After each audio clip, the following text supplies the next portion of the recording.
Hey guys, thank you so much for tuning in for more Enneagram and Marriage fun together. Today, we are so grateful to have Kelsey Lincoln, Enneagram 6, to walk us through with all of the wisdom that sixes bring in their thinking type energy and looking ahead for us at the upcoming school year or year with littles or year with bigs like me going off to college, all the different ways that we can connect with our kids across all the types as parents. So, we have not done an episode like this in a long time. And even though we're going to be covering seasons and parenting a little bit more in September, I wanted to get you guys off to a great start. And so did Kelsey before the school year begins. I know here in the South, we have school starting actually this coming week. I'm postponing just a couple more weeks myself, but I really love that we can jump in with some preparations for as stress may come into your life or hopefully exit your life. If you're like, I'm sending my kids back to school, we're going to have some peace at home. Either way, we want that peace. We want that joy. And most of all, I know every parent listening or parent to be listening wants a true deep connection that is meaningful. You don't want to lose yourself, but you also truly want to give even more. So today we hope that this episode will allow you to do both of those things really well, where you're really doing your own work. And that's what we're calling you to do as parents of each type, but also really enjoy meeting your kids right where they're at, because whatever types they are or appear to be becoming, they're just kids. They can't carry it all. They can't do it all for us. And when they're little, there's almost this sense of, oh, I would never expect that for them. But the older they get, the heavier the family burdens can become towards them and the family systems can shift. So this episode can be considered just a litmus test for how you're doing in that. And don't worry if, like me, as I do some reveals on the pod, you find that you're like, I'm failing the test. Oh no, like understand there's a lot of grace, and that's really important. And so I hope you both give the grace to others in your family and your spouse and to yourself as you listen. And I am going to encourage you to listen across all the types, because I think there's hacks that are great for you, whether you're like, yeah, I resonate with like more of a leader or a peacemaker, or yeah, I can be really enthusiastic. Like there's going to be lessons for each of us within, because we're complex more than just one Enneagram type. There's an archetype to us, but there's also a uniqueness to each of us. So I couldn't think of a better person to bring on to do this with us than Enneagram with Kelsey, in the sense that not only does she have a great following because she's an amazing coach, but Kelsey herself has the depths of somebody who has studied intercultural communications at Fuller. And I know we were talking before we got on, like Fuller and Wheaton are like sort of sister schools in some ways, of just trying to really give the depths of faith, but also practice and integration. And so I love that she brings that along with Enneagram expertise and a giftedness in communication. So we are so glad to have her. And of course, all of her info's in the show notes. We are opening up our collective again. Also, so excited about that tomorrow morning if you're listening live. So we only open up our membership group occasionally. So make sure you check that out. Make sure you check out Kelsey's coaching. And we're so excited to get to talk to her right here. Okay. Kelsey, thank you so much for joining us for the E&M pod. We're so happy to have you. Thank you. I'm so excited. This is going to be so fun. Yes, we have so many things in common, as we were talking about before, thinking Mhm. types, as well as the love of hiking, nature, our past with grad schools. Tell us a little bit about yourself. Yes, so I am an Enneagram 6, just because I know that is always a big question people are Oh, yeah. wondering. Yes. I do have a strong 7 wing. I've been trying to utilize my 5 a lot more. Mhm. Um, but yes, so I currently live in Colorado with my husband, and we have a 3-month-old, so very new and fresh still. Um, Yes. But yes, we love life in Colorado. I went to Fuller Seminary, as you said, and got my master's in intercultural studies. And then shortly after that, I had a job in communications, and then I found the Enneagram and was super into it. Just did it as a fun hobby, a reason to coffee table talk with each other, friends, and wondering what everyone's type is, and then really it just kept coming back to it, and so I got certified as a coach, I think it was 3 or 4 years now. So, Mm. yeah. Oh, I'm so glad you're using that six powerhouse wisdom. For your clients. They are so blessed to have you, and so are Yeah. we because we're going to be talking about your beautiful work with parenting hacks and deep dives. So we love both. And Yes. thank you because we are all at that transition state. I know in my area of the world, we are having kids launch into schools already this coming week. So we are Yeah. sliding this episode in a transitional way to help people to do their parenting Yes. work. So thank you so much. We need the help. Oh, yes, I love it. I'm happy to be here Oh, and okay. Well, still learning as well. So, that's so always, right? true. Yes, and my daughter helps me a lot with marriage and, on our Instagram, and you bring up a great Mm, point because she was like, "How am I helping couples even though I'm not married?" And I'm like, "Oh my gosh, mm, like, Harville Hendrix, one of the biggest marriage sellers of all time, helped so much with his work, even as a person who wasn't married or divorced." And we have yeah. had people like that on our team, and you're a young parent, but sometimes I feel like there's a perspective we have of being able to see things more clearly. So I Mm. appreciate just you and your young son and just knowing you're already on the journey, but Oh, also you're yeah. able to lift us up and give us hope for the things where we might be dragging along. Right. So thank you. Thank you in advance. Yes. You hear the desperation. Tell us before we get to that, just your Yeah. husband's type and a bit about how you two met. Okay. Yeah. So he's a type 9. So we share a line, which is really fun. Oh my gosh. um, yeah, I think it's so great. We really have such a good partnership and balance in that way. And I think he can really understand me as a 6 because he understands going to that place Yeah. and vice versa, right? And so Oh yeah. that was huge for us. Mm. It's such a great thing because we can share that, but at the same time, there can be moments of that where he becomes like me, right? And I'm like, oh no, I know what that looks like. Yeah. um, yeah, so it's both a good thing and sometimes we have to work on it. So we met, we've been married for 4 years. So we met about Mm, 5, 6 years ago now.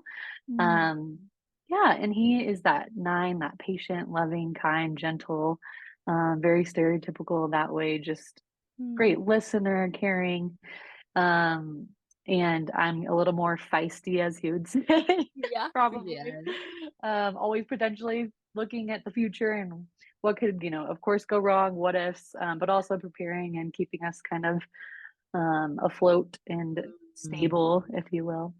So, Ooh. yeah, but we also love fun, and he's very optimistic, and I would say I'm a realist, and so we balance each other that way as well. Oh, So, that's neat. Oh my gosh, I yeah. love hearing he may have some of that one wing in terms of his idealism, and you're like, I keep us grounded, but he brings Yes. us the peace that we need. Yes. Oh, good. Yes, it's so good. So refreshing. Yes, Yeah. and I love for sixes to hear that who may not even know all the depths of you do have such a beautiful line to nine that when you are Mm, invited there and you're mhm. able to have planned some, you're like, okay, now I can go there. So that's neat to hear Exactly. that you let him invite you there. Yes. Yes. Awesome. Oh, good. Well, we're so glad we get to talk parenting. Where do you feel like might be most helpful for us to look together? I know we're going to talk about a triad of some sort or perhaps type by type. What do you feel like might be the best way to help us prepare as we're thinking about the best ways we can parent? Yeah, so I think if we wanna go type by type, that will be helpful. Um, but I was just as thinking about parenting in general, and I think the Enneagram is just and you know this working with married couples so much and how it helps marriages. Yeah. It can help any relationship, right? So I think that's just the same for parenting as it provides this kind of quicker roadmap to see and to address those issues that come up in our lives, but also see our strengths. And I think so much of parenting is reflecting on either what your parents did for you in positive ways, or maybe things that were harder in your childhood, and kind of reflecting and seeing, okay, what do I want to take in to parenting and what do I want to leave behind and do differently? Mm, Um, and I think if we don't address our own stuff, then it's so easy for us to project into our parenting strategies and styles for our mm, kids. Our fears can come out in sideways ways, right? mhm. And I think every type actually projects has the potential to project something negative into their parenting and so much positive, right, in your type Mm, specifically. And knowing that we're all created uniquely and you have something unique to bring to the table in your type pairing to your kids. mm, Um, yeah, so I think as we go through each type, the way I've thought about it is what are the strengths and things we want to celebrate and work on and say, oh, yeah, I am really good at that. mm, And how can I facilitate um, bringing that out in myself more?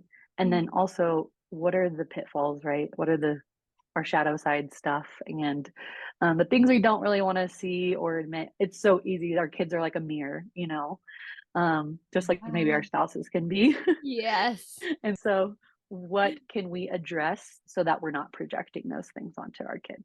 Mm, yeah. I love how you're helping us to take a slower pause and to Mhm. move in this with intention. I also love that you come with a background of communications and cross cultural studies so that we can understand that you're coming in with depths. You're not coming in with this quick view of just complete subjectivity. You're like, let's Mm, really draw together some big picture, but then thankfully, thank you for saying you'll go through the 9 types. So we would love that. yes. Yes, and I think that's, as my past of intercultural studies, I will say there's so much nuance to this, right? Like everything I'm going to say is our tips and things to look out for that are subject to the 9 types, but at the same time, culture has huge difference, right? There's trauma that we've all been through that might have really affect your parenting in a different way. Mm. Right? We're not going to talk about it, but you could be really living in your stress type. Mhm. All those things are just huge factors that we don't have 30 minutes to get into, but I just Yeah. wanted to say that as a disclaimer in the beginning. Yes. um, Oh, so yes, you. That's huge. And even you mm, started us by saying our parents' typology is all in there too. So this is a mhm, really good place for people to just, it's a shorter episode. So listening through the 9 types yes, will be such a gift to you because you'll probably, like you said, find different places. So, okay, well, yes, let's start with type one. Tell us about type okay, ones yes. and parenting and what we can learn there in that one space. Yes. So as you probably know, type ones are that they have that huge desire to be good, right? That's a Mm, huge driving force for them, do things the right way. And so that's going to totally influence their parenting. They want to do what's right by their child and what they think is right. And so that's going to make them already set up for so much success because they're going to always want to learn and grow and be better. And so I think that is huge for the one because not everyone's wired that way. mm, And that also, they thrive on that structure, thrive on consistency. And so their kids are going to see that and really feel safe with that. Kids often, not all maybe, but yeah. most thrive on structure and routine, especially in those younger years. And ones are going to naturally do that. That's just a strength of theirs. So that alone is just huge strengths of the one. Mm, Maybe the things we got to look at in the areas of growth yeah. um, are that critical side of the one. So because they have that strong inner critic in themselves, it's going to maybe flood out on their kids if they're not careful of addressing it and facing it a little bit more and really working on watching and having the awareness of when that can come out. And so a lot of kids that are parent or kids of ones will say, I had a really critical parent as a one. I felt that judgment and maybe too high of expectations. I never really felt good enough. Those are some of the harder sides that kids may feel from ones if they're not careful about addressing how they communicate. That's a big one. I tell ones is how are you sending your message? Because it might not sound critical to you, but it might sound that to the party you're talking to. Oh, that's huge. And one's having the inner critic. We know that your own inner voice or your parents' voice can get projected, like you said, to your Yes. kids. So there's so many probably generations here. It's nothing to be taken Hmm. personally. But Right. yeah, we get that, Wes, and I get that. We're both in the idealist triad. And so we have Hmm. to watch out for that. That's a great tip. Okay, tell us about Yes. type twos. Yes. So type two is just naturally the strengths are going to be that warm, nurturing, caring, very loving parent. I mean, it just oozes out of them. If you had a Yeah. two parent, you know that. Yeah. And most people that had two parents or are two parents just say, well, I know that I was so loved by my parent Mhm. Yeah. above all. And I mean, what's a greater gift than that, really? True. And they are going to provide such an open, I think, and caring place for emotion. Usually they welcome how their kids are feeling and want to validate those, and that is huge. Yeah. They're not gonna, usually shut that down, but care and want to take care of their kids. Also that helper type, that servant hearted type, which is so much of parenting, and it's just so much harder for some people to want to do that, but the two is naturally wired that way. And so what a beautiful quality to just have, right? Mhm. Um, Again, the shadow side. So every type I'm going to kind of go through and tell us the things we're going to celebrate in our type, and we can utilize, and then the things that we want to face and kind of address in our more shadow side. Yes. So for the two, it's going to be kind of that smothering or overbearing aspect, right? Mhm. Wanting to be too involved in their children's life. Yeah. Um, some parents want to be the best friend instead of the parent, and to each their own in that way, if that works for Yeah. you. Yeah. But sometimes it can be really too much for the kid. And so Mhm. expecting where that's coming from though, and what they need to address is realizing that's a void of them wanting to feel wanted and loved, and they're kind of expecting their child to fill that for them, and that's not fair, right? Because so many times, that 3-year-old that's tantruming, that they don't care about that, they don't even know about that, right? Yeah. um Yeah, and that's so so true. you can't expect that, right? And even just as your kids get older, even adult children, I think if you Mm, have a two parent who's still kind of wanting you to fill that void, it can mhm, create tension, and it might even push your child away from you if there's too mm, much pressure on that. So mm. really kind of addressing your need to be loved and wanted, Yeah. um, before you're projecting that onto your kids, and Mm, just realizing that you can do that. You don't have to be perfect, right? That's not what we're asking everyone to do. yeah. um, we're all going to mess up, but just when maybe catching it sooner is the goal. Oh, I think right now I'm expecting this of my child because I'm feeling a certain way. Yeah. So Oh my gosh, that's literally life-giving for our twos. Thank you for saying that. It is so key and critical. And even like you said, when their child gets to the voicing age, to be able to listen and respect the boundaries, Mhm. because twos don't often have boundaries. So, and can be Yes, thinking inhibited. So sometimes even just taking that on to say, right, okay, like let me take this home, process it, and think about how if I actually respect the boundaries, we're going to be closer versus right. I know the fear is they're going to be driven away and I won't be able to meet all their needs. But instead, like you said, that child can have some differentiation and say, now I'm choosing to love you, and that's better. Exactly. Yes, so Oh, good. scary, but good. So good. Okay. How about threes? Yes. So threes, that really driven, successful, wanting to feel accomplished type. Yeah. So that is they're gonna project that on their kids in so many great ways as well. Yes, they They are. are gonna see so much potential in what their kids could do or could be. And Hmm. so I think what they do is they'll see that and celebrate it and go with it, right? Like, oh, I see that you're awesome at tennis, so we're Yeah. gonna just go with that, Yeah. and insert whatever it is. But I think that can be super life giving and push their child in the great direction of success Mhm. and joy in what they want to do. Mhm. And they really know how to shepherd their child's gifts, and they're Mhm. willing to do whatever it takes to help them get to that place or goal they want to achieve.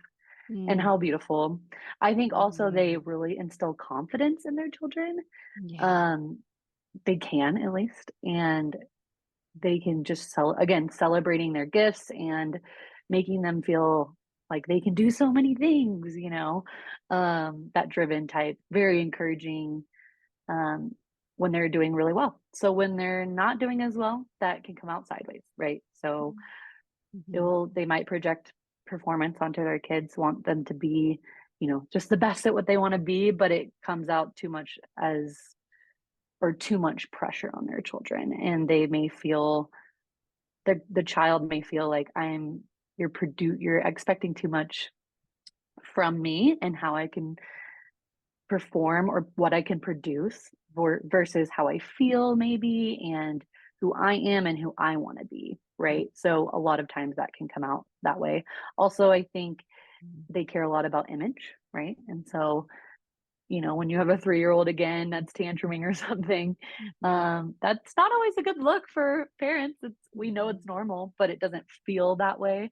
And Mhm. so they might project that on their children and want them to look a certain way. And that can go as far as, again, to adulthood and what job they take and Mhm. how they parent their kids. And Yeah. so there's just so many ways it can come out. But I think it's really important for threes to really address that their desire to perform doesn't always equate to what their kids' desire is to perform in a certain area of life. Wow, that is huge. And we just did a study recently, or watched the study, had Trudy on, and they said threes make the most money of all the types. And Oh, so, yeah. and fours make the least. And of Interesting. course, we met some fours who were like, oh, I make a lot. And I just have Yeah. my 3 and my 8 types like inside of Yeah. myself. And so it Right. doesn't mean we're polarized. It just means threes listening to really be in the experience of being a parent, to know like that child might not be a little 3. And my sister, Yes. who's been on a couple times, has said that. And it's so funny because one of her kids is like, a professor of math. And then one of them who is a 4, has a much smaller job. And he's Mm. literally thriving and so meaningful. And she'll text me and she'll giggle with me and be like, look at his picture. He's employee of the month. And we're just like we're like, just like, oh my gosh, we love this so much. We're going to cry Yes. because we finally figured it out. Like he's not Mhm. aggressive assertive. So Yes. thank you. This is like really like you're like really speaking our life, what's happened. And I wish we would have had this information younger so you could just Exactly. celebrate who your child is. And then maybe they'll Yes. rise up into bigger things later, but just like walking with them through that, because I think threes are really good at parenting older kids and they do get it. So be encouraged if you're with a 3 spouse or you're a 3, like parents are a blessing as they grow too. So it'll Mhm. be fun for the threes to grow into this. Thank you. Totally. Exactly. Yes. Oh, thank you. How about fours? All right. So fours, they're, that individualist, that authentic person. And so they are going to celebrate that in their children. They want their kids to be exactly who they are, special, unique, whatever gifts they bring, um, just whatever they want, however they want to dress, right? Yes.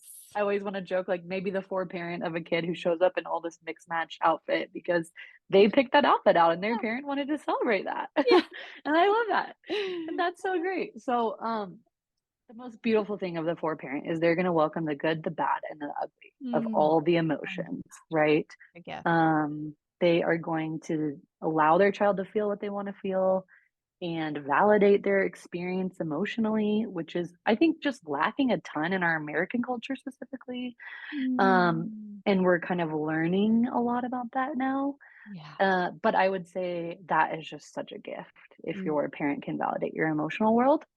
Yeah. Um, Also, they're gonna try to really hard not to make them feel shame, right? Because they Mm. understand that experience so much, they really don't want their child to feel that.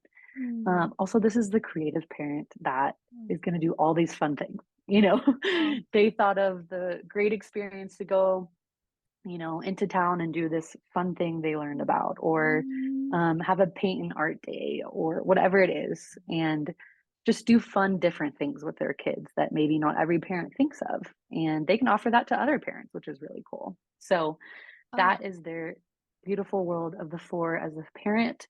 The harder parts of being a 4 as a parent, in the areas to address would be that overly emotional world you experience might seep out onto your kids, Mm. and not projecting your own emotion onto your kid. So if you're having a terrible day, how can you help deal with that internally so that you're not projecting onto your kid and they're experiencing that as well? Um, Overthinking.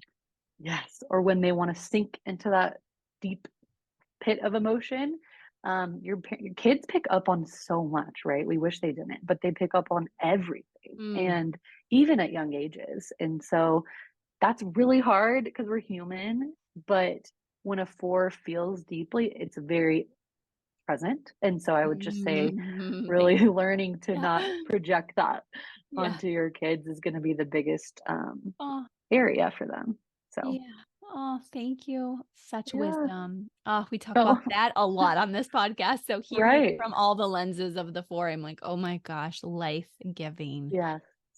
Yes. Huge. So Mhm. knowing that you can project and that sometimes that might be okay and important, but like Yes. they're not your therapist. And so to Yes. help them to be able to have their child experience, which I know Four really wants to do, you have to do some of that as a differentiated person, which isn't always easy for a hard type. So, oh my gosh, thank you. Exactly. And What the about Mhm, oh, sorry. I was just gonna mhm, say, and the authenticity piece of just because whatever you're experiencing feels very real and important in the mhm. moment, that Yeah, doesn't always, like you said, it doesn't always mean that you need to explain that to your child. You can yeah, save that for another adult who needs to hear that and help you process that. So, yeah, yeah. yeah. Definitely have done that and experienced that from different fours. And Hmm. so I feel that. So thank you. How Yes. about our Yes. fives? What would you say about them? Yes. Our cerebral type, they are going to be so patient, just a naturally um, teaching type, right? They love learning, they love knowledge, and they're going to share that with their children. And that alone is just so important. I Mhm. also think they're gonna strive kind of like a one. They're gonna strive to be that best parent they can because they're gonna research every way Yes. to be the best parent. Yep. They And are. and that's a beautiful thing. They want to do well. They want to also help their kids. I think the adults, they want to instill skills that their children can take all throughout their life. They really care about making their child a competent, independent person. And I think that can be such a gift. Yeah. Um, and so that's where they really shine in that way as a parent. The harder parts of the five are going to be that energy level, right? They really need that alone time, and kids rarely give you any alone time.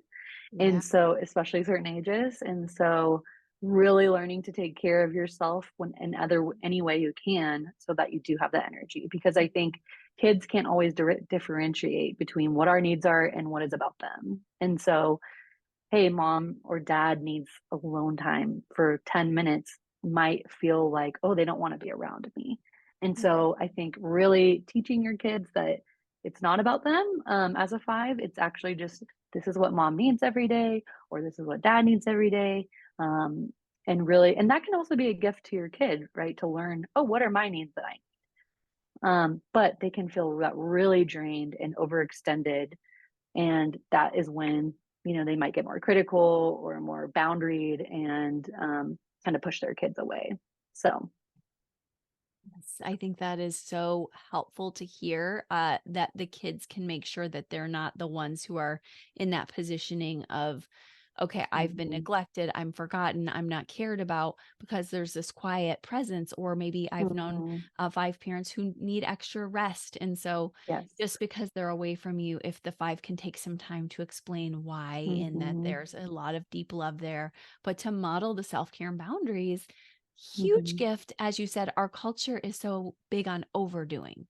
So I Yes, love that you're reminding us the fives can bless them if there's just some communication about this and some healthy environment.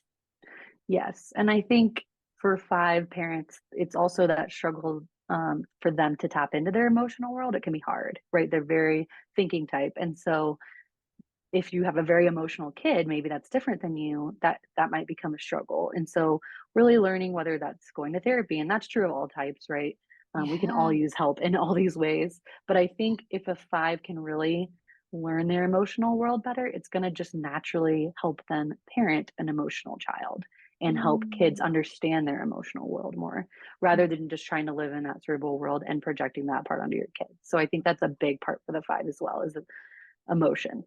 Yeah, and doing their emotional work, even knowing they're so Yes. sensitive, and that part is often such the Yes. small, like, to put in some Myers-Briggs terminology, kind of the 10-year-old or the 3-year-old part of them that's still processing it all. It's like, Mhm. "This is worth it, keep doing it." Yes, yes. So oh, thank So you, and good. what about your type 6? Yes.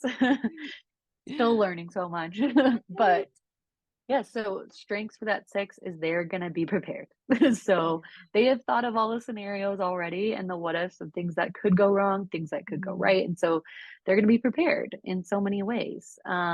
They care so much about trust themselves, and so they're gonna create a world where other people feel very trusted for their kids. They're going to feel like their kids can trust them.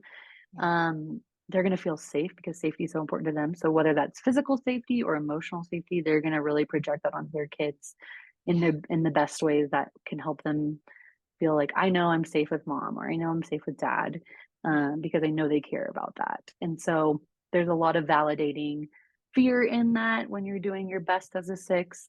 I also think sixes can be really present to their kids. They're very aware of what's going on now. Um, Mm. and so that's them at their best, at their worst. Yeah. They can really project that fear onto their kids. So this could be a helicopter parent who's always worried about Mm. one getting hurt, and that they're not dealing with their own anxiety. It will come out, and kids can feel that. Just like we were talking about earlier, kids pick up on these things, and so Mm. they are going to probably know if mom or dad is anxious, and they may feel anxious. And that's your job as the parent to deal with your own so that they don't have to feel that and they do get to feel safe. So kind of the opposite of their best is their worst self, right? Is really learning to deal with that anxiety. Mm. And I think too, and this is something I'm really trying to be aware of, is just because I thought of all the what ifs doesn't mean my child needs to, right? Yeah. And I think that's huge. Mm. So yes, something could go wrong, but the likelihood is that it won't, is enough to make your child not have to worry about what just could go wrong, Yeah. and there are certain things I think that's so important, like, hey, watch your step on this, on Mhm. this playground. You don't want to get hurt because it's slippery, right? Okay, important safety thing to talk about. And then there's these irrational fears of what could happen at the playground that don't need to be shared, right? Just because you're thinking them doesn't mean that they Right. need to be shared out loud. So Yeah, that's a great point to be able to just say the first part versus the chaining negatively. yes, exactly. Of if you've Yes. fallen, then it's just Yes. like To keep the going onwards forever. and yeah, onwards and downwards.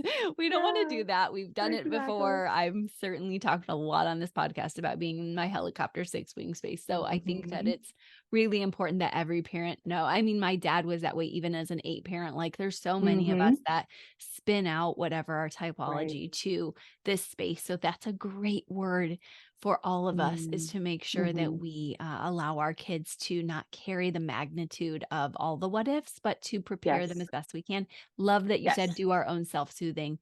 Huge, not Mm. something culture promotes. Love that you said it. What about Yep. type sevens? Yes. So obviously the fun, adventurous parent. And they have such a childlike joy naturally, and how fun when kids also usually just experience a childlike joy. And Yeah. so you're going to match that to your kids, and that creates so many fun experiences, so many fun adventures for your kids that they're going to really know life, is what I like to say, in a Good. beautiful way. Yeah. Um, they're so encouraging and optimistic to their children, right? And unlike the six with the negative space, a lot of times they're going to really lean on that positive space. Like, well, look at all these things that are so great. And so, what a beautiful experience for children to not have to worry about certain things and feel excited about life, and Mm. finding joy in so many things. Yeah. The area of growth is that on the flip side of that, they reframe, right? They reframe a lot of negative experiences into positives. And there are age appropriate ways, or there are age appropriate times, I think, that is necessary. And then there are age appropriate times where it's necessary to really talk about the negative stuff, right? And the real stuff of life, Yeah. and not kind of Pollyanna your way out of it. And I Mhm. think it's really important for kids to know that life is hard too, and Yeah. there's some sticky stuff, and we got to work through it, and really parenting on how can we work through it in positive ways versus just pretending it doesn't happen. Mm. I think they could get stuck in that. Also, I know a lot of seven parents really struggle with the mundane and routine sometimes of parenting. I have a really strong seven wing, and just I'm in out of coming out of the newborn phase, and it's a lot of mundane and routine, and that can be hard, that boredom part, and feeling stuck. And so I think really trying to address, just embrace the time of life you're in and the season, and really trying to be present, right? Because they just want to go like, okay, well, what's next? And Mm. so trying to address that space in yourself, and that just need to do more and be more excited and stimulated when that's not a lot of parenting. So Yeah. I think, again, kind of addressing that space for sevens, it's important. And if, similar kind of to that five space, if your kid's really dealing with something hard, just being able to be present and not feeling so stuck in it. So finding outlets for yourself. If your home feels kind of more like a negative space for whatever reason, there's just hardship or something, really making sure that sevens are getting their needs met outwardly so that they can be present inward in the home to their kids. Yeah, I think you're right to say there's a lot of experientials that the seven thrives on. And so they Mm, could be gone even a lot trying to have those tactile yes. experiences, kinetic learning, but to bring them home, if you're a seven parent listening, to Mm, say, don't stay out as long, come back. yes.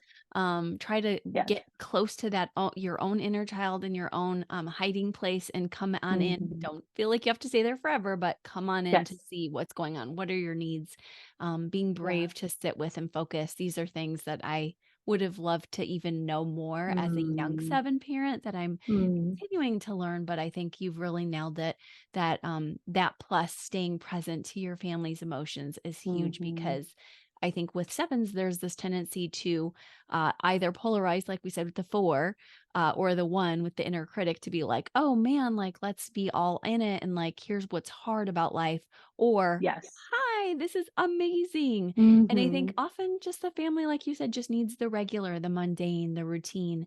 And Mhm. for the seven to be able to say, oh, things aren't perfect, they're not terrible, we can just be, is a journey. And Mhm.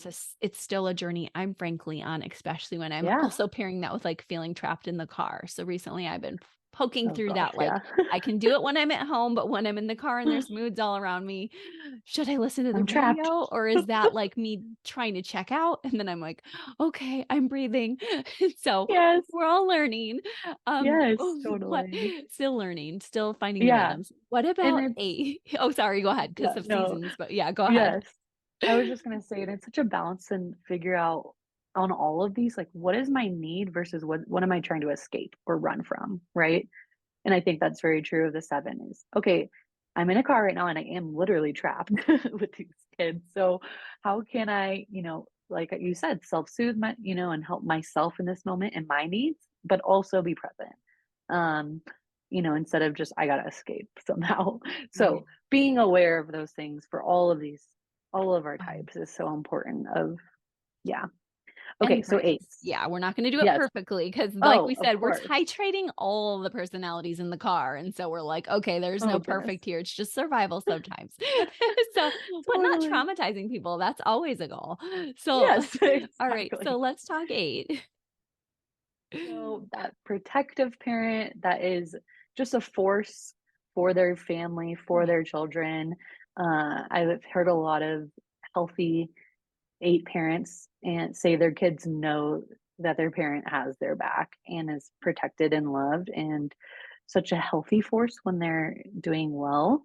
Yeah. A stable force. I think too, most of eight kid or parents, sorry, eight parents who Mhm. have kids, their kids usually feel very safe with them. And again, a huge need of children to feel.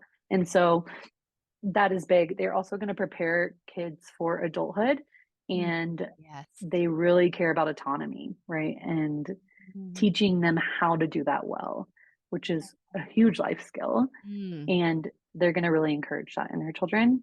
Mhm.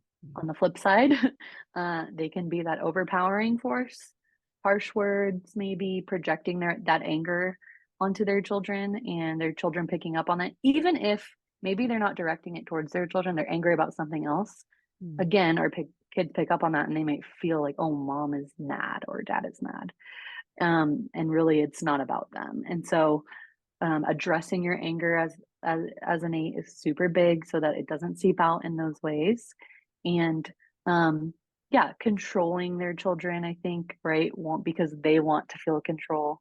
And Mm. sometimes we are very out of control as parents. And that's part of it, right? And embracing that sometimes I think is big for an eight. But again, addressing it internally is going to be the biggest thing for them so that it doesn't seep out. So, Oh, I never thought about it from that perspective, but thank you for reminding us when you're trying to seek control, it can come out to your Mhm. kids as sideways. So, doing their own work, oh, so huge. And also thank you for appreciating our wonderful eights and all the Yes. protective love. Tell us about Yes. your nines, your hubby's. Yes. Yes.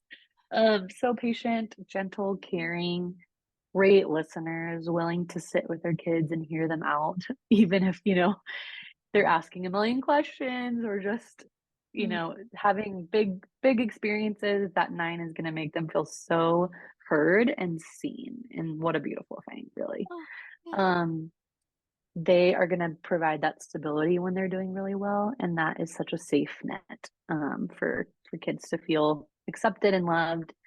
Um, for our growth for our nines is that merging piece is a big one, right? Where they kind of merge with their kids and don't really feel like they have their own confidence in themselves and how they're parenting, but just kind of rather please Yeah. and kind of and more of a negative term people use is like kind of that doormat parent, right? Which I don't love that term, but it can be true that if you don't know yourself well enough and know what you want to project to your kids, it will just they might take over a little bit, especially if you have a strong personality child, um, right? That can really overtake some of that for the nine. Mm, I also think especially mothers, I would say, that are nines that I've talked to, they just kind of lose themselves in that motherhood space, right? And they don't really know who they are and what they want and their needs and addressing their needs and taking care of themselves. And so they don't realize it, but then that anger can come out, right? Or mm, they kind of dissociate and they're not as present. And so, as soon as you start really addressing what you need and trying to make spaces for your needs to be met as a parent, you're gonna meet your kids' needs naturally, right? mm, Instead of maybe not being parents of nine or nines as parents can kind of become aloof or mm, dissociate, like I said, and your kids pick up on that as well. So mm. it's important to address your own needs as a nine. Mm, thank you. That one feels really critical. All of them Mm, do, but that one yes, really does because there's a lot of nines yes. out there and so kindly trying not to take up too Mm, much space. But yet, like you yes. said, it's a disservice to everybody. So I know it feels like they're going to lose the connection, but it's actually going to deepen the connections to step Mhm. in, to be there, and to take care of themselves and their self care. Oh Yes, my gosh, what a exactly. gift for them to hear, and we'll be revisiting that topic in September even more. But Yay. yay for your beautiful, like, life-giving, ways Mm, for us as we step into a new season. So thank you so yes, much, it's such Kelsey. a journey for all of us, right? We're learning as we fumble through it sometimes, So, um, giving yourself lots and lots of grace as we talked about all these things is super important as well. So I just want to say that too. Thank you. And where Mhm. can everybody find you so they can continue to learn with you and from you? Yes. So I have a Instagram and it's called Enneagram with Kelsey. You can follow my content there to learn more all things Enneagram. And then if you're interested in one-on-one coaching, I do discover calls, which is we're helping you find your type. And that you can find all that information on my website, which is also enneagramwithkelsey.com. And then Mm, I also do like kind of a deeper dive into your type, which is grow. And that is a 5 session package where we really deep dive into all things of your type and address a lot of your goals that you may have that you're kind of coming into coaching with, and interweave that throughout learning about the Enneagram. So, yeah, reach out. I love that, and I love that you even in your journey, you have, come to realize you are a 6 through coaching. So it's helpful for Yes. people to know that about you, that you know how valuable coaching is Yes. personally. Right. Yes. I mistyped twice. I thought it was two different numbers for a while. So it was so refreshing to learn that I Oh, was a 6. And yeah, I think it's just so much more helpful when someone else can walk with you through it. And so I'm really passionate about that. yeah, me too. It's beautiful. Yeah. Thank you Yeah. so much for this today. It was so wonderful getting Oh, to thank know you for you better. having me. I'm so excited to hear more of the parenting series too. Yes, thank you for this preview, an awesome start to it. All right, talk to you Yes. later. Okay. Okay. Mm. I hope you're just sitting with that with me to really allow this to marinate, to just say, okay, I see what I need to do, and I've been given grace. I've been given specific tools, and I want you to make sure you take one thing from today that you can carry forward. I know for me, it's going to be letting people have their feelings and continue to work on self soothing when they do that. Because in my extroverted ways, even though I'm an introvert in terms of how much time I want to spend by myself, I'm extroverted in the sense that when I am out there with everybody, I am feeling all the feels. So for me, it's a joy to be able to say, oh, margin for me looks like pulling back and not carrying the load for everybody, but letting the differentiation happen. So maybe that's your lesson too. And maybe that's part of why you and I connect over this podcast is you have to do that with your kids too and not helicopter. But maybe there's another lesson for you like, oh, let them be a kid. I'm in my 3 space or I'm in my 9 space and I've been merging so much. Whatever it is, I invite you to creating a goal that is reasonable, intangible, and small. And if you need more help doing that, don't forget Kelsey is right there to individually coach you. We're right there with our collective. We have so many ways that we all want to serve you. And we're just so glad. So check out the show notes and we will talk to you soon. Bye bye.